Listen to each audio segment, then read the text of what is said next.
James Baruch.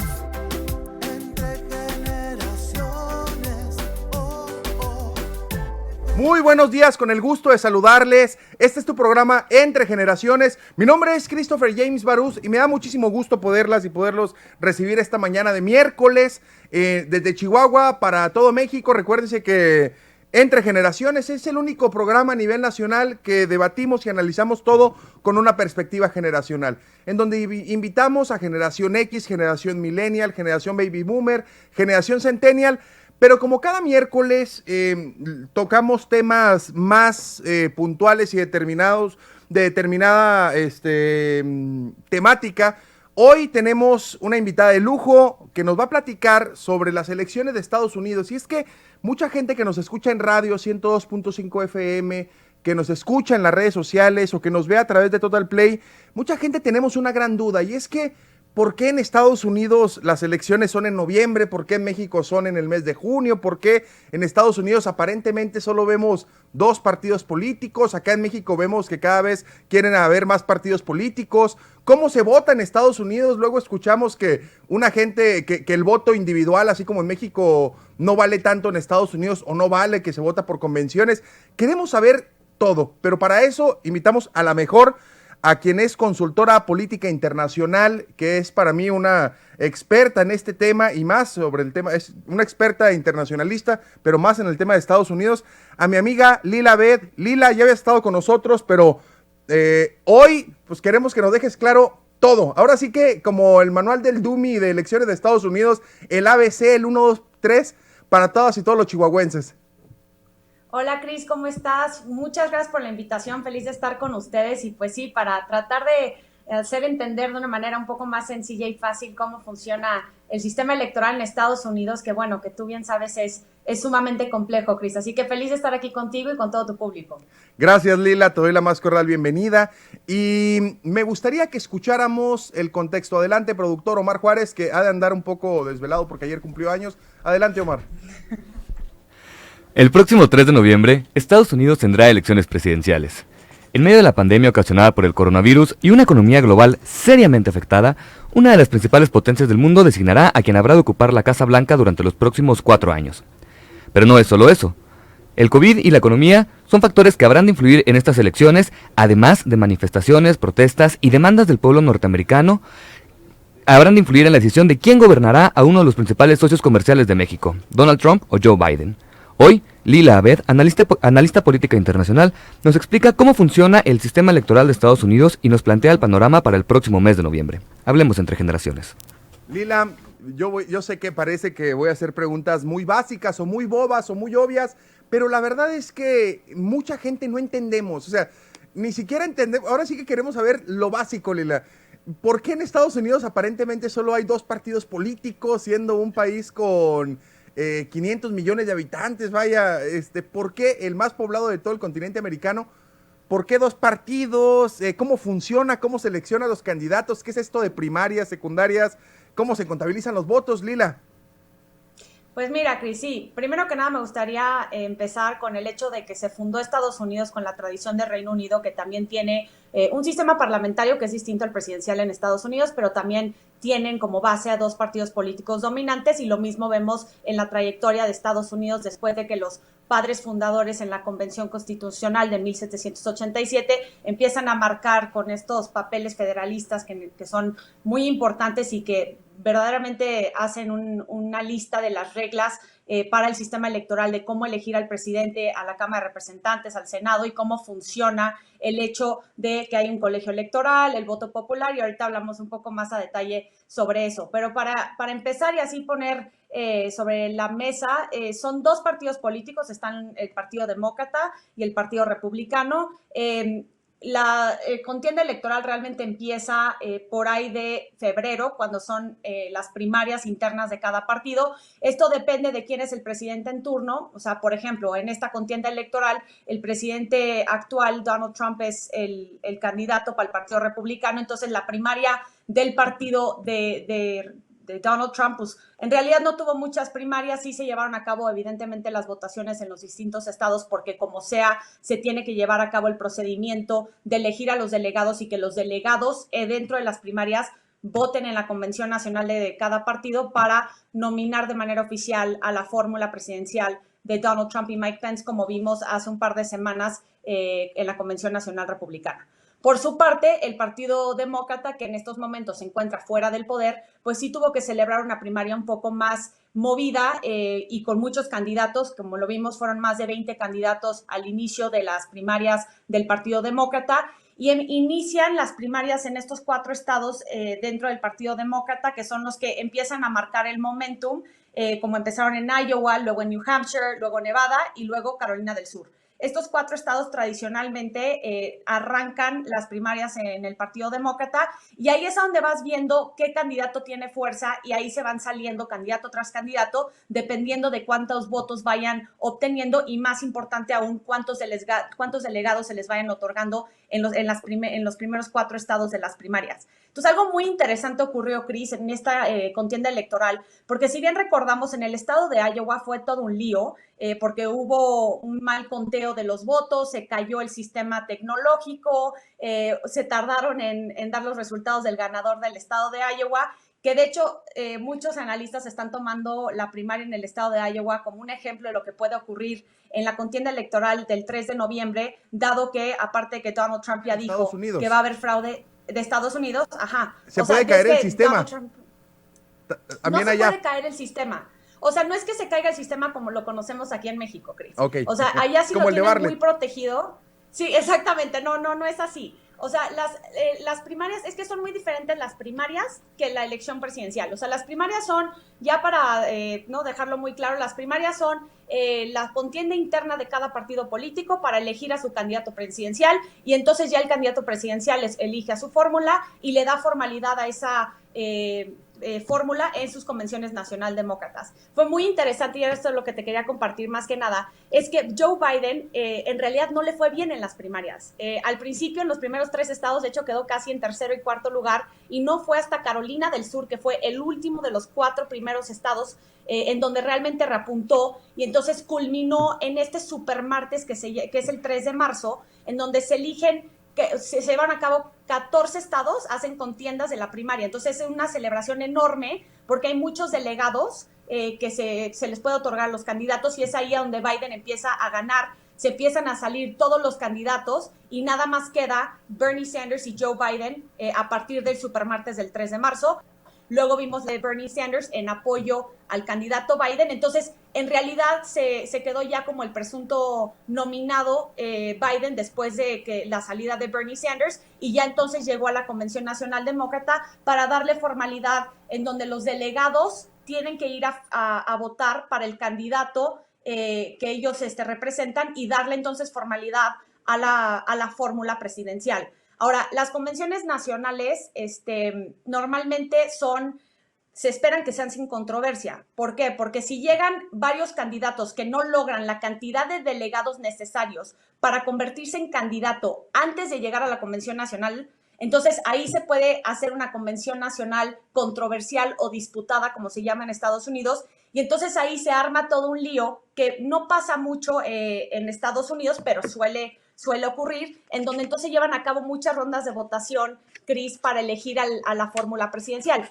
Gracias a que Bernie Sanders se salió a tiempo, pues tanto la Convención Nacional Demócrata como la Convención Nacional Republicana llegaron sin controversias, es decir, era muy claro quién iban a ser los candidatos presidenciales, quién iban a ser sus fórmulas. En el caso de Biden se tardó un poco en elegir a Kamala Harris, pero a lo que voy es que se hizo una ronda de votación entre los delegados y le dieron, los nominaron de manera oficial tanto a la fórmula Biden-Harris como a la fórmula Trump-Pence, Chris. Yo quiero preguntar, ¿por qué se dice que puedes ganar el voto popular, pero no el de los delegados? Entonces, ¿cómo? Por ejemplo, aquí en México tenemos 32 entidades federativas y de las 32 entidades pues, vivimos militantes, personas de militantes y simpatizantes de partidos políticos, pero nosotros con solo nuestra credencial de elector podemos ir a votar. En Estados Unidos debe de tener, de inicio pregunto, una credencial de elector solo para ir a votar, y si tu voto vale, o sea, es decir, ¿tu voto directo vale como aquí en México? No, a ver, es que en Estados Unidos para la elección presidencial, ¿ok? Nada más para la presidencial.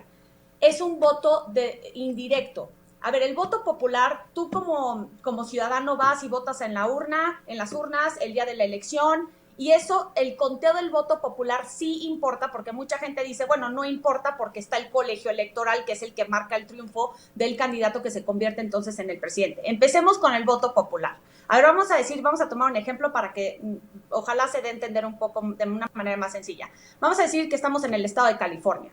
El estado de California tiene 55 electores representados en el colegio electoral, pero el voto popular determina quién gana el estado general de California. California es un bastión tradicional demócrata, entonces es muy probable, más bien es casi seguro, que Biden vaya a ganar el estado de California. Entonces, tú como ciudadano vas a las urnas, votas, Biden gana el voto popular y por ende se lleva la totalidad de los 55 electores al colegio electoral. ¿Qué es el colegio electoral? El colegio electoral es un proceso, no es un lugar. O sea, no es que exista un colegio electoral, es un proceso que los electores que representan a cada estado, que dependiendo qué candidato gana el voto popular, determina cuántos electores se lleva la cantidad de electores que se lleva de ese estado al colegio electoral. El colegio electoral está compuesto por 538 miembros o electores. ¿Cómo se conforma el colegio electoral, Cris? Se conforma porque son 435 miembros en la Cámara de Representantes, es decir, en la Cámara Baja de Estados Unidos, más 100 senadores en la Cámara Alta, ahí van 535, más 3 que se le dan al Distrito de Columbia para que te dé el total de 538 electores en el colegio electoral, ¿ok? Entonces, para que un presidente logre el triunfo en el colegio electoral, necesita una mayoría de 270. O sea, necesita mínimamente conseguir 270 votos en el colegio electoral para convertirse en el presidente de Estados Unidos.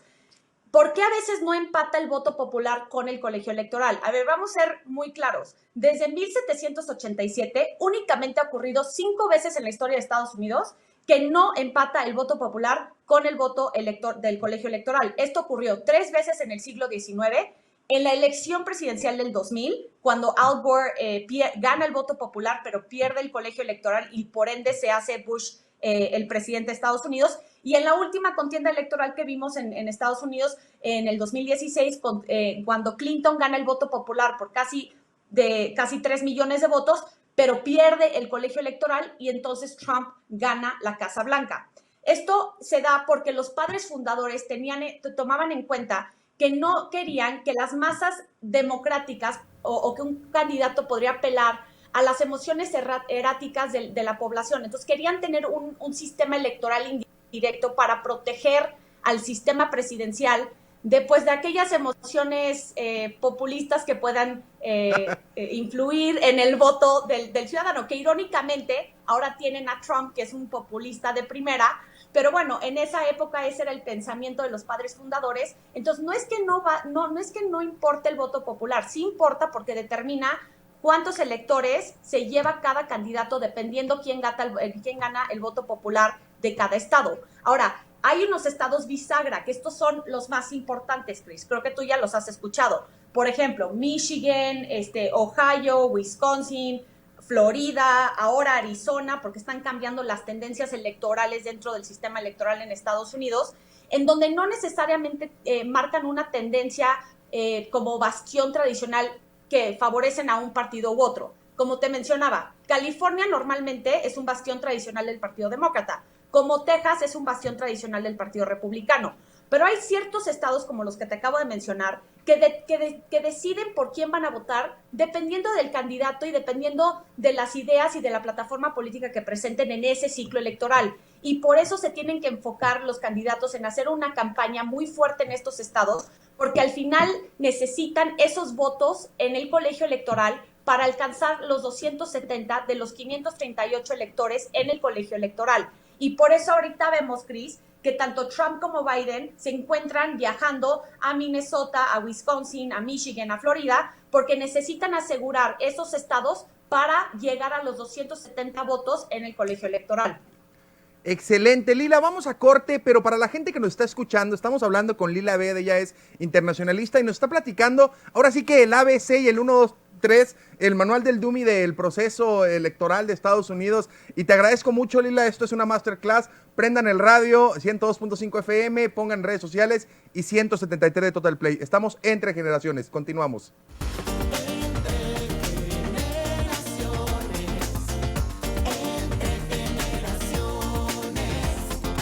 Continuamos entre generaciones. Estamos platicando con Lila Beth, que nos está platicando todo en torno al proceso político electoral de Estados Unidos. ¿Cuál es la diferencia entre México y Estados Unidos? Pero Lila, hay algo que me mata, que me encanta. Una vez lo escuché contigo, con Ruiz Gil, cuando lo explicaste, y lo explicas de una manera, lo desmenuzas tan sencillo que haces que algo realmente sencillo, que luego los políticos lo hacemos complejo, otra vez lo aterrizamos, pero tú lo haces muy bien.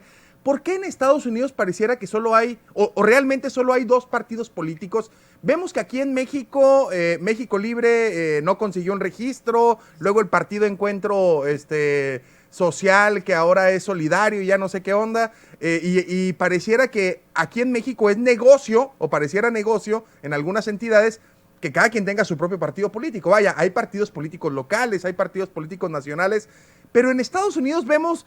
Ahora sí que desde los padres fundadores de Estados Unidos vemos que siempre ha habido dos fuerzas políticas y solo vemos a los republicanos y a los demócratas. Incluso a uno los vemos como con un elefante y a otro los vemos con un burro. Ni siquiera sabemos por qué es eso. Lila, platícanos si en Estados Unidos hay más partidos políticos y por qué de manera sencilla, qué paralelismo hay con México, que vemos 8, 9, 10 partidos políticos sin importar los locales. Sí, a ver, o sea, sí son dos partidos políticos dominantes. Esto indica y forza a los partidos a adoptar plataformas políticas un poco estrechas en cuanto a su ideología y lo que presentan en sus distintas plataformas políticas, porque necesitan aglutinar los intereses de una gama muy amplia de los estadounidenses, dado que solo hay dos opciones en la boleta cada contienda electoral.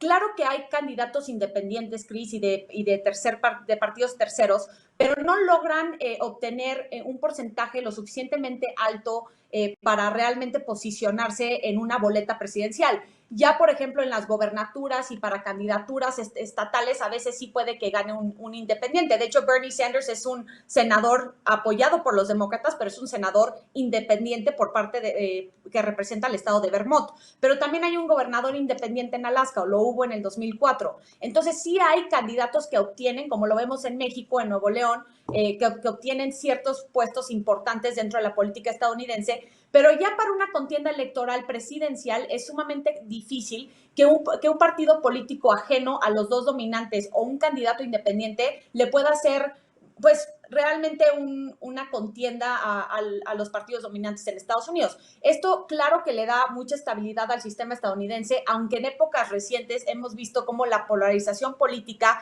ha frenado los mecanismos de cooperación, de consenso y de negociación entre los distintos partidos a tal grado como lo vemos aquí en México, Cris, en otras épocas, en donde hay un parálisis tremendo en el poder legislativo y pocas cosas pueden aprobarse por esta polarización política, que eso yo creo que es una de las grandes deficiencias que está viviendo no nada más Estados Unidos, sino muchos países alrededor del mundo. Entonces, sí son dos partidos políticos, pero sí hay, ¿no? Estos candidatos independientes y las figuras que sí también existen dentro del sistema electoral, pero ya para una contienda electoral, Cris, en realidad no tienen mucha importancia. Creo que en 12 años, desde el 2004, han obtenido el 5% en su totalidad los candidatos ajenos a los dos partidos dominantes en Estados Unidos. Entonces, esto le da una cierta estabilidad, como te digo, pero de nuevo, yo creo que una de las carencias de tener a dos partidos políticos es que necesitan abrir la plataforma política, la dejan muy abierta y tienen que, como te digo, representar muchas ideologías en una sola plataforma política. Y por otro lado, pues ahorita con la polarización política sí hace que la gobernabilidad sea muy difícil en Estados Unidos.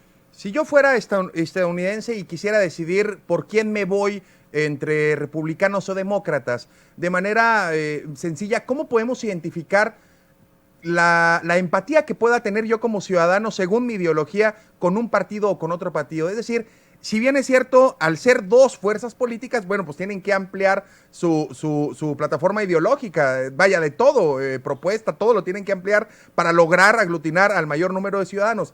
Pero ¿cómo poder identificarse con uno o con otro? Es más, yo estoy acá en México y digo, pues yo me siento más demócrata, yo me siento más republicano. ¿Cómo poder identificarse con uno o con otro?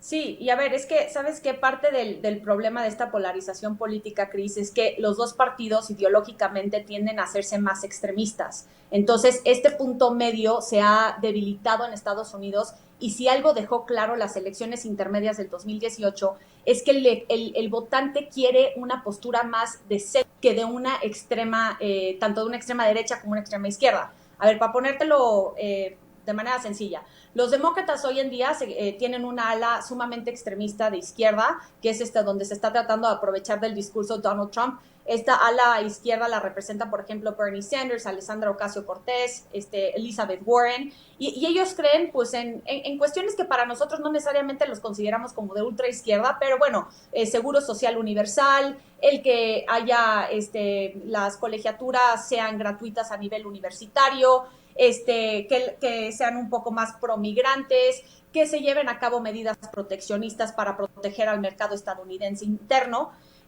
pero el vicepresidente Joe Biden con su fórmula Kamala Harris toman una postura de centro izquierda mucho más moderada, en donde yo creo que les puede dar una ventaja muy importante para las elecciones del 3 de noviembre, porque el Partido Demócrata también aprendió estratégicamente en las elecciones intermedias del 2018 que lograron recuperar su mayoría en la Cámara de Representantes gracias a que tomaron posturas moderadas ideológicas. Entonces, por ejemplo, le arrebataron 41 distritos a los republicanos que convirtieron en demócratas y por ende ahora tienen la mayoría en la Cámara de Representantes. Entonces yo creo que esa es la ventaja que tiene ahorita el Partido Demócrata. Pero la plataforma política de Joe Biden pues es una plataforma que es más moderada en el sentido de seguro social. Sí vamos a tener a un Obamacare, ¿no? Que presente una manera de contar con seguro social público, pero tampoco vamos a deshacernos del privado.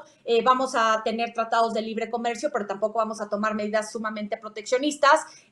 Sí vamos a subir un poco los impuestos para la gente rica, pero tampoco les vamos a hacer lo que está haciendo Trump, donde le beneficia nada más a la élite de manera económica con los impuestos que pasó en el 2016. Entonces es una plataforma mucho más de centro moderada, ¿no? Con una plataforma migratoria, por ejemplo, que favorece a las comunidades de migrantes en Estados Unidos, que son un gran motor económico para nuestro vecino del norte, pero tampoco está completamente a favor de que haya, por ejemplo, fronteras abiertas. Los demócratas están más a favor de poner tecnologías en la frontera que construir un muro, ¿no? Ahora, la ironía de los republicanos en este momento es que lo tiene completamente secuestrado la figura de Trump y la familia de Trump en su totalidad, Cris. Entonces, no podemos nosotros basarnos en la tradición ideológica de lo que representan los republicanos teniendo a Trump como presidente. ¿Por qué? A ver, los republicanos siempre han estado a favor del mercado libre, no están a favor del tema proteccionista, de hecho siempre han estado a favor de este sistema internacional de economías integradas, son mucho más a favor de inyectar más capital al Departamento de Defensa, al Ejército, son mucho más pro guerra que los demócratas, cuando los demócratas tienden a ser mucho más diplomáticos, son mucho más conservadores, normalmente están en contra del aborto, representan a un sector importante de evangélicos, es decir, sí es un partido más conservador en cuanto al tema social ideológico en Estados Unidos. Ahora, con Trump, cuando todos me dicen, no sé si tú lo has escuchado, Trump dice, dicen aquí en México, Chris, no, es que a México le va mejor con los republicanos. Vamos a decir que eso fuera cierto, ¿no? Vamos a decir que eso fuera cierto. Trump no tiene nada de republicano. Para empezar, ni lee la Biblia. Según él, es muy religioso y no lo es. Pero más que nada, él está mucho más cercano a la política económica de la ultraizquierda del Partido Demócrata, como de Bernie Sanders. Si te das cuenta, él ha gobernado económicamente con puros aranceles. Él prefiere tratados bilaterales que multilaterales. Por eso renegoció el Telecam, porque decía que era el peor tratado de libre comercio en la historia. Entonces ya es el TEMEC. Empezó la guerra comercial contra China, que pues le ha pegado muchísimo al mercado interno de Estados Unidos. Él prefiere una relación tete a tete, o sea, de país a país, que favorecer a este sistema internacional financiero que ya existe desde la época neoliberal y desde Bretton Woods después de la Segunda Guerra Mundial. Entonces es muy distinto, es muy irónico, ¿no? La figura de Trump dentro del Partido Republicano. Entonces te puedo decir que ahorita, dentro del Partido Republicano, Donald Trump sí tiene una aprobación en los 90, ¿no? De 90% para arriba, pero esto va a tener unas consecuencias muy profundas para el futuro del Partido Republicano, porque sí ha destrozado mucha de la ideología interna del partido y no representa lo que tradicionalmente ha representado el partido, pues, de Lincoln, ¿no? Así Entonces, sí es difícil ahorita porque pues Trump no representa, pero en grandes rasgos estos son lo que son los dos partidos políticos en Estados Unidos. Es que estamos al revés, vaya, hoy lo que comúnmente era, históricamente era, pues hoy realmente no lo es. Los extremos se están juntando. Entonces, por eso dicen que, lo voy a decir de manera coloquial, lo que te choca, te checa. Seguramente en el libro pues, te choca este tipo de cosas, pero en la práctica te termina checando como anillo al dedo. Entonces, yo también quiero preguntarte, Lila, aquí en México hay un gran debate siempre en cuestión del financiamiento hacia los partidos políticos. Y siempre todo mundo decimos es que es un negocio, quiten el financiamiento y todo aquello. Pero luego también cuando entramos en ese debate, otra gente te pregunta y te dice, es que ¿de dónde van a financiar? Van a llegar los más ricos, van a llegar los más poderosos, pero luego vemos las primarias cuando tenías uno de los hombres más ricos del mundo, Bloomberg, y que no llegó. Entonces, realmente el dinero pues, no era un determinante como tal. En Estados Unidos, ¿cómo se van financiando las campañas políticas? ¿Hay financiamiento público? ¿Hay aportaciones voluntarias? Cuando digo aportaciones voluntarias, digo ya registradas y todo, no hago referencia a una bolsita que llegues y que no digas ni pío después de que se la das. No, digo aportaciones reales. ¿Cómo es en Estados Unidos? Sí, mira, yo creo que aquí en México, bueno, tú lo sabes porque has estado en eso también, Cris, hay topes de gastos de campaña, ¿no? O sea, no te puedes pasar delito electoral, no te puedes pasar de cierto límite que te pone la ley de cuánto te puedes gastar dependiendo de qué candidatura representas y demás. En Estados Unidos de hecho, el tema de recaudación de fondos es uno de los pilares del sistema electoral en Estados Unidos. Es un proceso transparente en donde en realidad se ha aumentado la cantidad de dinero que se ha gastado en las últimas elecciones electorales. Por ejemplo, si te doy un dato, digo, es una locura. En la elección del 2018, cuando Obama iba contra McCain, Obama se gastó 733 millones de dólares y McCain un poco más de 300 millones. Hasta el día de hoy, por ejemplo, nada más para que te des una idea, desde que entró a la Casa Blanca Donald Trump, se registró como candidato para su reelección, justamente para empezar a recaudar fondos para esta contienda electoral. De hecho, ya lleva más de $1,000 millones de dólares que tiene recaudados, pero hay que tomar en cuenta que ya se gastó 800 millones, entonces ahorita se encuentra en un problema porque pues todavía faltan 2 meses para el 3 de noviembre, entonces esta recaudación de fondos pues va a ser importante para la plataforma republicana. Por parte de los demócratas, Joe Biden empezó, como te dije, sin realmente tener mucho apoyo dentro del Partido Demócrata. Digo, en los primeros 3 estados ni siquiera figuraba, pero desde que se convierte en candidato ya lleva una recaudación de fondos importantes, pero más allá de donantes tradicionales de estos CEOs de Wall Street y demás, se ha enfocado mucho también en donaciones pequeñas en línea, que ha sido sumamente importante para fortalecer los fondos que tiene su campaña. Para que te des una idea también, en la Convención Nacional Republicana, que de hecho recaudó más fondos que la demócrata, recaudó 76 millones de dólares y la demócrata recaudó 70 millones de dólares, ¿no? Y esto fue en el transcurso de 4 días, para que veas cuánto dinero se va filtrando y cuánto dinero se va utilizando dentro de una contienda electoral. Esta contienda probablemente va a ser la que más gaste dinero, y esto se lo gastan obviamente pues en tema de personal de la campaña, en spots en televisión y en radio, en hacer campañas negras también. Pero dentro de todo este esquema, claro que hay topes de gasto que te puedes hacer tanto en las primarias como en la elección general. Lo que tiene Estados Unidos que es distinto es que encontraron la manera de darle la vuelta a la ley electoral en Estados Unidos y hicieron una figura que se llama PAC.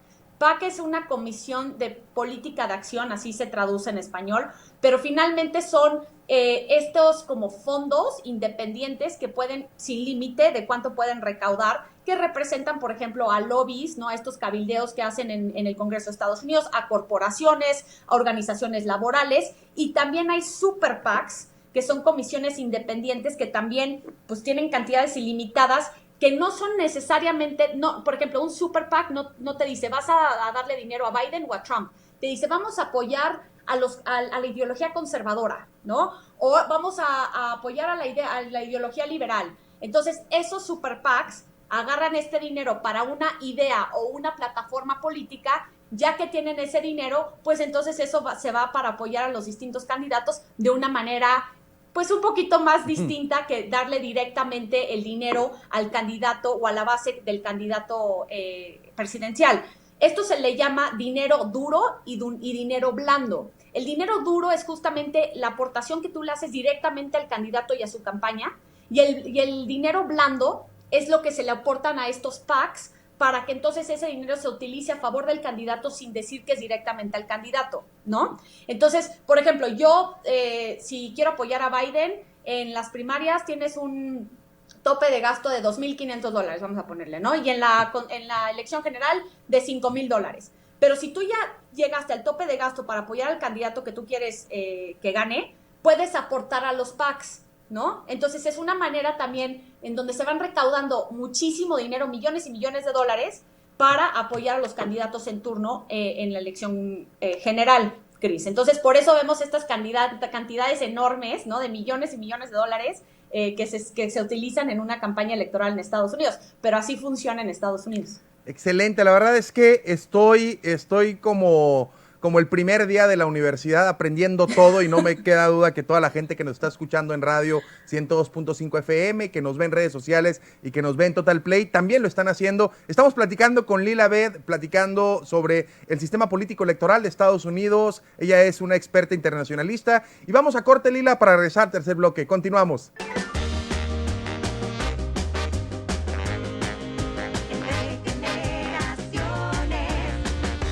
Continuamos, regresamos Entre Generaciones desde Chihuahua para todo México y toda la gente que nos está viendo a través de redes sociales.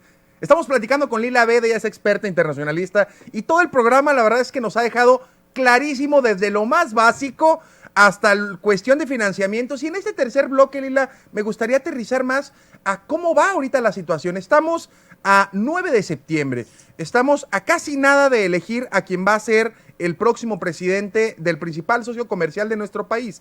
¿Y cómo influye hacia México y cómo van las elecciones?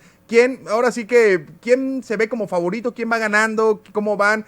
Lo que a mí me parece muy difícil de entender si lo pudiéramos trasladar a México es que aquí, por ejemplo, cuando algún gobernante intenta reelegirse, apenas ahora en el 2018 es la primera vez que podían hacerlo, pues tenía que pedir licencia, tenía que cuidar una serie de cosas, pero en Estados Unidos el presidente hace campaña para reelegirse con todos los recursos del Estado, lo hace con el avión presidencial, no tiene que jugar esta faramaya como se hace acá en México de no uso la camioneta de 9 a 3 de gobierno y me bajo y me subo a otro vehículo porque no vaya a influir en la decisión del electorado, como si el electorado fuera un niño que no tuviera la capacidad de decidir qué le conviene o qué no le conviene.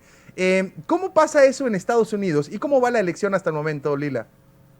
Sí, mira, la elección hasta el momento, ya que pasaron las convenciones nacionales de ambos partidos políticos, porque son importantes, porque normalmente marcan una tendencia distinta, uno sube, uno baja en la aprobación tanto a nivel nacional como en estos estados bisagra que te mencioné en el primer bloque, Cris. Ahorita el vicepresidente Joe Biden, candidato demócrata, lleva una ventaja de 7.1% sobre Trump a nivel nacional, o sea, tiene 49.9%, vamos a decir 50%, y Trump tiene 42.8%, 43%, ¿no? Entonces, ha mantenido Joe Biden una ventaja de entre 7 y 8% ya por varios meses. En un momento, varias encuestadoras decían que llevaba una ventaja del 12%, pero siempre yo he visto que el promedio se mantiene entre 7 y 9 o 7 y 8% de ventaja. En los estados claves, que te digo que es donde más va a importar porque son los que al fin y al cabo marcan el triunfo en el colegio electoral, Biden lleva una ventaja de promedio de 3.5% en la mayoría de todos los estados bisagras, salvo Georgia y Carolina del Norte, donde en Georgia sí Trump lleva una ventaja importante, y en Carolina del Norte Biden va arriba a 0.8%, pero es casi un empate técnico, ¿no?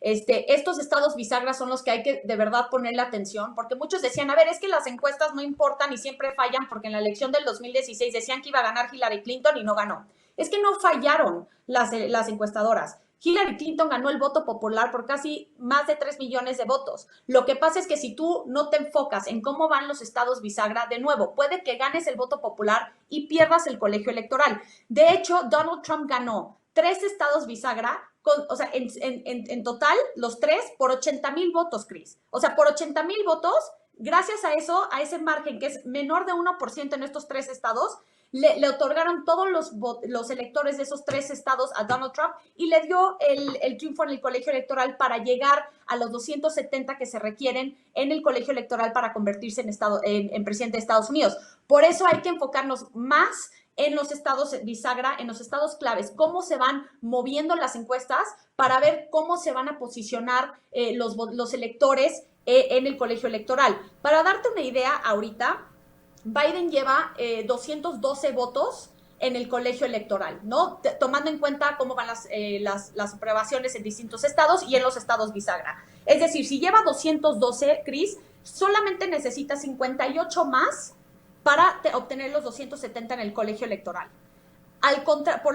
Por lo contrario, Trump ahorita solamente tiene 115 votos asegurados en el colegio electoral, lo cual indica que necesita 155 votos más para obtener los 270 en el colegio electoral. Esto no quiere decir que Donald Trump vaya a perder, porque todavía hay 211 electores o votos en el colegio electoral que están indecisos. Entonces, por eso esta contienda se hace cada vez más difícil conforme se vaya acercando el 3 de noviembre, porque están tratando de ganar la cantidad máxima o posible de los electores en el colegio electoral. Entonces, hasta el momento, la fotografía electoral que tenemos es que Biden va con una ventaja no enorme en los estados bisagra, pero con una ventaja importante que más que nada se ha sostenido en el transcurso de los últimos meses, y que Trump va a tener que hacer una campaña muy fuerte en estos estados bisagra para poder recuperar y obtener ciertos votos de los electores en el colegio electoral.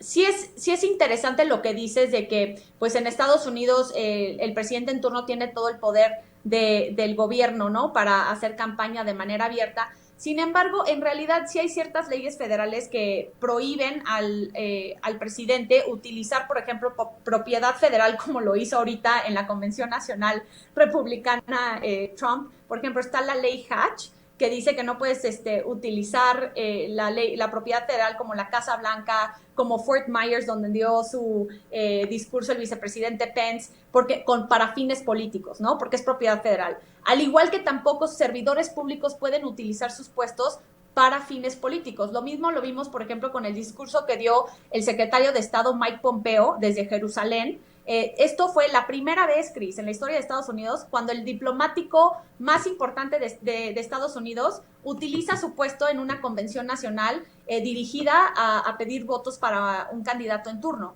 O sea, Trump, si de algo se va a recordar la administración de Trump, es por haber roto reglas, por haberse pasado ciertos límites legales, por jugar, no cruzaron la línea fina de qué es legal y qué no es legal. Lo vimos desde luego con el juicio político que se llevó a cabo en el Congreso, que si bien fue destituido en la Cámara de Representantes, que es el tercer presidente en la historia de Estados Unidos de ser destituido en la Cámara de Representantes, pero absuelto por el Senado, son indicadores de que no es un presidente necesariamente apegado a la ley, ¿no?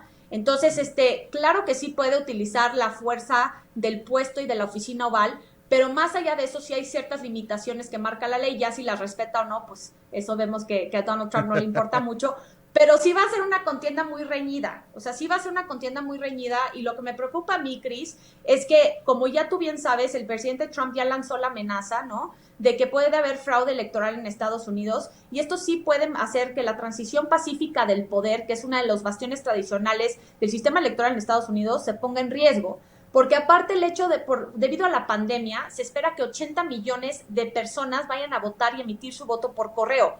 y esto evidentemente va a causar ciertos retrasos con el servicio postal en Estados Unidos. Entonces es posible que por primera vez no se vaya a anunciar el ganador presidencial la misma noche del 3 de noviembre como siempre se hace, porque las boletas se van a tardar en contar y demás, Cris. Entonces yo creo que esto es el riesgo. Yo creo que el punto del 4 de noviembre, o sea, el día después de las elecciones, hasta el día de la inauguración presidencial, que es el 20 de enero del 2021, me parece que esa es la época más riesgosa dentro del proceso electoral de este año, Cris. Todo el apagón de la Casa Blanca, los escándalos, el impeachment, vaya, todo esto que luego se torna como si fuera solo ruido, realmente sí le está afectando a Trump, porque desde la lejanía existe voces encontradas. Y escuchamos la típica del opinólogo de café que te dice es que a México le conviene que gane Trump y no le está haciendo absolutamente nada lo que está pasando. Es que Trump le está llegando a su voto duro con este tipo de cosas y le hace lo que el viento a Juárez. La verdad es que sí le está afectando esto a Donald Trump en Estados Unidos. Sí, Cris, yo creo que lo que le está afectando más que nada es un mal actuar ante la pandemia. El 60% de los estadounidenses rechazan cómo ha enfrentado el COVID en Estados Unidos. Es el primer país con más casos registrados, con más muertes a nivel mundial, y estamos hablando de una primer potencia que debiera, en teoría, poder enfrentar esto de una mejor manera que en otros países, ¿no? Y esto sí le ha costado mucho un desplome en su aprobación a Donald Trump. No nada más esto, su mal actuar ante la pandemia, acompañado de su mal actuar ante la economía, que presionó a muchos estados a abrir antes de tiempo por la pandemia, la caída de empleos en Estados Unidos, pero aparte su mal actuar ante las protestas de Black Lives Matter cuando muere George Floyd en manos de Derek Chauvin, este policía blanco que literalmente lo asesinó con un uso exceso de la fuerza.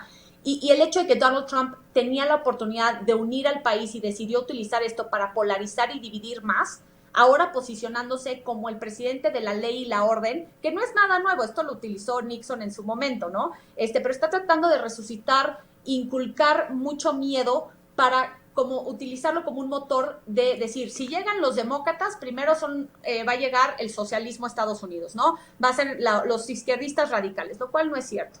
Y por otro lado dice, bueno, si llegan los demócratas, va a haber violencia y caos. Entonces está tratando de utilizar el miedo a su favor. Lo que pasa es que las encuestas dicen lo contrario. O sea, este discurso no ha sido lo suficiente para pues convencer a los ciudadanos de que realmente él es el mejor líder para los próximos 4 años. Sí es cierto que su base electoral es 100% fiel a su figura y no se va a mover. O sea, es lo mismo que vemos en México, Cris, con el apoyo que tiene Andrés Manuel López Obrador. Son estas bases completamente fieles a la figura presidencial de la persona que está en el poder en turno. Entonces, eso sí creo que no va a cambiar mucho, pero de nuevo, esta contienda es distinta a la del 2016 por una cosa que a mí me parece sumamente importante subrayar. Donald Trump en el 2016 se posicionó como este empresario neoyorquino fuera de la estructura tradicional de Estados Unidos, que iba a llegar a Washington a limpiar la política corrupta de Washington y que iba a hacer las cosas y gobernar de una manera completamente distinta. Y esto pegó y pegó muy fuerte, a tal grado que, bueno, ganó la elección.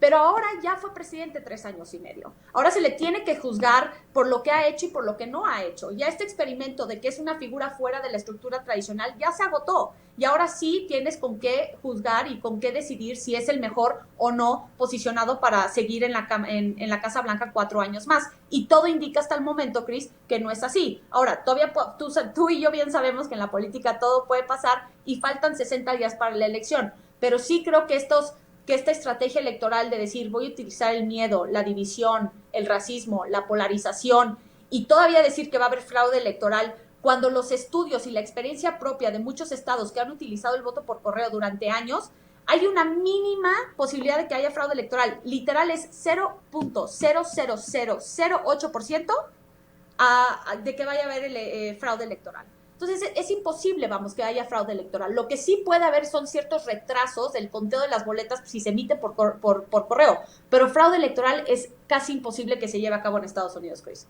Lila, quiero preguntarte, nos hemos enfocado casi todo el programa a hablar de Trump y mucha gente dice, es que Biden va a ganar si se queda, lo decías y lo mencionabas en un programa pasado junto con Fer Caso, y decíamos, es que si Biden no hace prácticamente mucho, quien termina perdiendo es Trump y no ganando Biden. Es decir, ¿y cuáles son las cualidades que pueda presentar Biden? Es que yo no coincido con esa lectura. Yo sí creo que al principio, cuando inició la pandemia, sí, claro que Biden tomó una postura en donde se quedó un poco más, no, un poco más atrás y no estuvo tan activo en la campaña, pero yo creo que no le va a dar, Chris. Si él se queda callado y la única postura que tiene es ser contrincante y ser opositor de la plataforma política de Trump, no va a ganar y eso no es lo que ha hecho. La verdad, ahorita vemos a un candidato demócrata muy activo, te digo, ya empezó a viajar a ciertos estados claves donde necesita una presencia fuerte, pero más allá de eso ha utilizado de manera muy estratégica y muy importante las redes sociales, ha llevado a cabo eventos de recaudación de fondos por internet, ha tenido muchísimos eventos, te lo digo porque yo he estado presente en varios de ellos y ha sido una campaña muy movida, pero déjate tú eso, es una campaña que realmente te presenta una plataforma política distinta y una manera distinta de gobernar y de pensar lo que es Estados Unidos. Biden es una persona que es completamente opuesto a lo que es Trump. Biden es un hombre sencillo, es un hombre de trabajo, es un hombre que ha vivido y sufrido unas pérdidas personales, Chris, tremendas. Perdió a su hija y a su esposa en un accidente de coche, luego perdió a su hijo mayor, Beau Biden, cuando tenía 46 años por cáncer cerebral.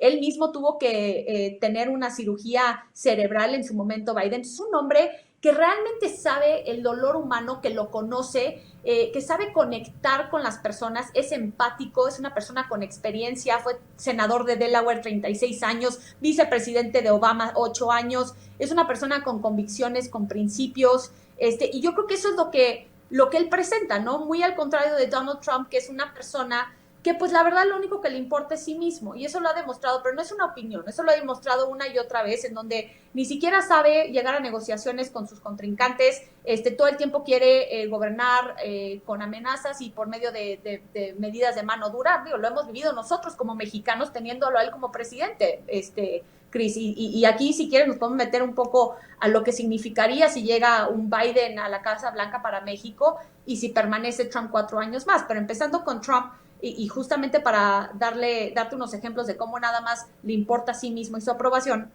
pues la manera que ha mantenido la relación con México ha sido por medio de amenazas y medidas de mano dura. Primero nos amenazó con ponerle aranceles a todas las importaciones mexicanas si no frenamos el flujo migratorio en nuestra frontera norte. Esto causó que Andrés Manuel ha hecho un despliegue de la Guardia Nacional para proteger los intereses de Estados Unidos, ¿ok? Aparte, causó el permanece en México, lo cual ahora tenemos a más de 60,000 migrantes en territorio nacional, pues, que ha causado seriamente una crisis humanitaria, porque pues esta gente se va a quedar alrededor de 2 años en México promedio para esperar sus audiencias en cortes estadounidenses cuando hacen sus peticiones de asilo. Esto se va a tardar años y pues el que va a tener que asumir la responsabilidad de los migrantes pues va a ser el gobierno mexicano. Pues también enjaular a los migrantes, en el proceso de separación de familias, dejó a más de 3,000 niños en proceso de adopción. Está tratando de eliminar DACA, que es esta orden ejecutiva que hizo Obama en el 2009 para proteger a los ciudadanos migrantes que llegaron a una muy corta edad en Estados Unidos, de los cuales hay más de 600,000 mexicanos que están protegidos bajo esa orden ejecutiva. Y bueno, y pues digo, la verdad es que a mí me parece, y tú bien sabes lo que esto sí es una opinión personal, no es un hecho, la visita de Andrés Manuel López Obrador a la Casa Blanca en julio me pareció que fue una táctica electoral por parte del presidente Donald Trump, la cual yo creo que sí le puede causar ciertos roces si es que llega Biden a la Casa Blanca el 3 de noviembre, bueno, el próximo año, ¿no? Entonces sí creo que eso le va a causar unos problemas, pero a lo que voy es que Donald Trump no hace nada, Chris, que no le pueda a él beneficiar personalmente. O sea, aquel que crea que Donald Trump es un contrapeso para Andrés Manuel está equivocado. A Trump no le importa nada de México. Si te das cuenta, lo único que se ha metido es el tema comercial, en la renegociación del Telecán y el Temec, y en el tema migratorio. ¿Por qué? Porque eso le da gusto a su base electoral y le sube su aprobación. Pero a Donald Trump le vale si en México hay más asesinatos, si hay más violencia, si hay más feminicidios, si hay violaciones de derechos laborales. ¿Me explico? O sea, violaciones a derechos humanos. Cuestiones así no le importan. Muy al contrario, si llegan los demócratas, si llega Biden, no por una cuestión de rencor ni de venganza, Chris, pero sí por una cuestión, porque son las prioridades que refleja la agenda política de los demócratas, se van a meter en temas que sí pueden poner en jaque a 4T, porque no han podido responder de manera eficiente a estos señalamientos que les pueden llegar los demócratas. Entonces yo haría una distinción aquí ya para terminar. Creo que la llegada de Biden puede ser muy bueno para México, muy malo para Andrés Manuel. Creo que si se queda Trump puede ser muy bueno para Andrés Manuel y muy malo para México. Entonces yo creo que aquí sí hay que distinguir entre para quién es bueno, entre los líderes y entre los países. En serio que estoy fascinado con esta charla, Lila. Vamos a corte y terminamos casi el programa para regresar a una ronda rápida. Lila Abed, internacionalista, platicando sobre las elecciones de Estados Unidos. Y créanme que toda esta semana lo voy a meter hasta pauta en mis redes sociales para que veamos este programa, para que sigamos aprendiendo sobre el proceso político electoral de Estados Unidos. Vamos a corte entre generaciones.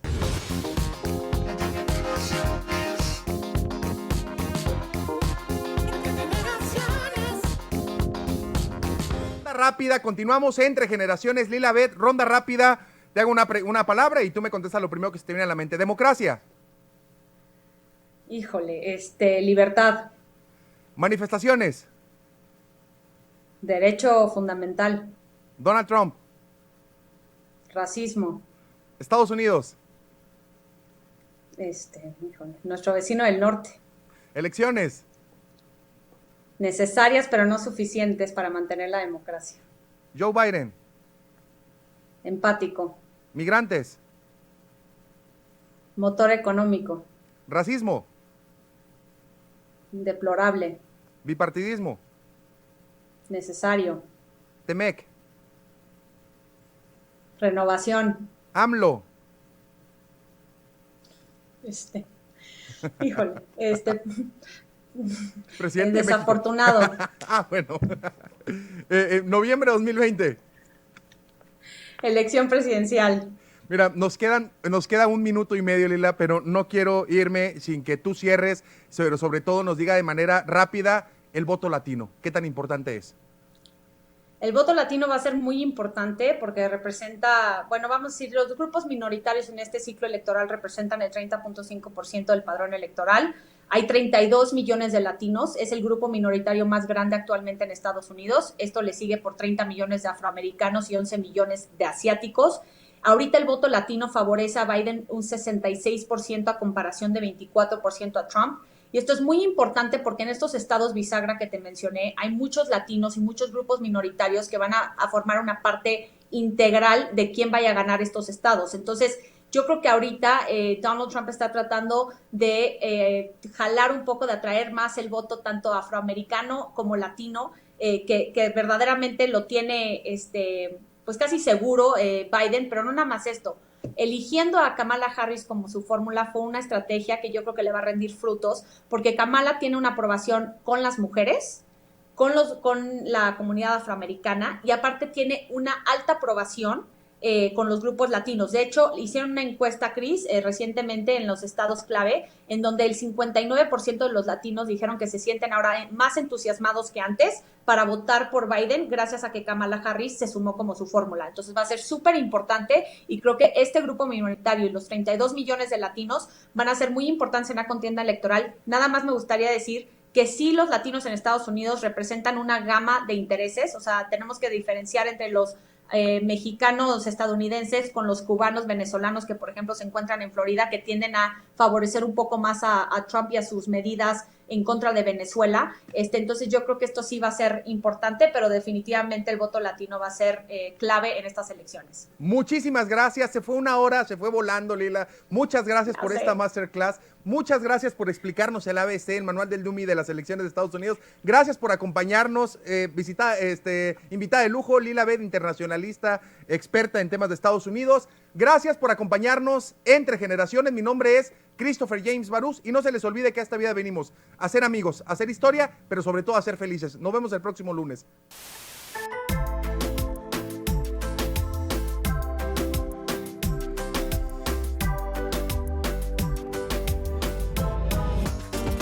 Escúchanos de lunes a miércoles de 9 a 10 de la mañana. Entre generaciones, con Christopher James Barús.